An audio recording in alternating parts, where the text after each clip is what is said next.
বন্ধুরা, প্রথমেই দেখা যায় আয়ুষী আর প্রাচী বাবিনের কাছে ফোটার জন্য গিফট চাইছে। সত্যজিৎ বলছে, ঠিক আছে, বোনেদের জন্য গিফটের ব্যবস্থা আমি করে দিচ্ছি। তখন তটিনীর মা বলছে, আগে ছোট নাতনিকে তো গিফট দাও। তখন সত্যজিৎ বলছে, বাড়িতে অনেক ছোট পুরনো জামা আছে, সেখান থেকেই একটা দিয়ে দাও ওদেরকে।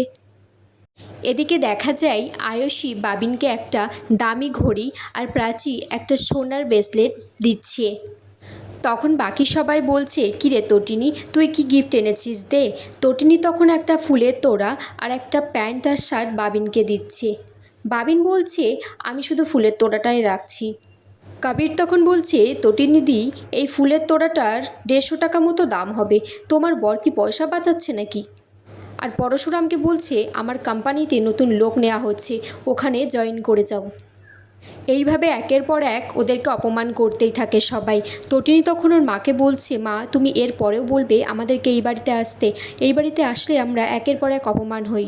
পরশুরাম বাড়ি চলে যাচ্ছে, তখনই তটিনীর মা বলছে, বাবা তুমি একটু খেয়ে যাও, আমি তোমার কাছে ক্ষমা চাইছি আজকে যা হয়েছে। লাট্টু পিকোকে সবাই বলছে, লাট্টু পিকো আজ এখানে মাটন হচ্ছে, চিকেন হচ্ছে, ফ্রাইড রাইস হচ্ছে, কিন্তু লাট্টু বলে না, মাম্মির হাতের 5 রকম ভাজা, ভেটকি মাছ, এইগুলোই ভালো, আর শেষ পাতে একটু চাটনি আর পাঁপড়। তখন পরশুরাম তটিনী ওরা ওখান থেকে চলে যায়, আর কর্ণ চ্যাটার্জিকে বলছে, চলি কর্ণ চ্যাটার্জি। এদিকে কর্ণ চ্যাটার্জি বাপ্পারকে পাঠিয়েছে তটিনীর বাড়িতে তল্লাশি চালাতে, কোনো রকম কোনো ডকুমেন্টস পায় কিনা।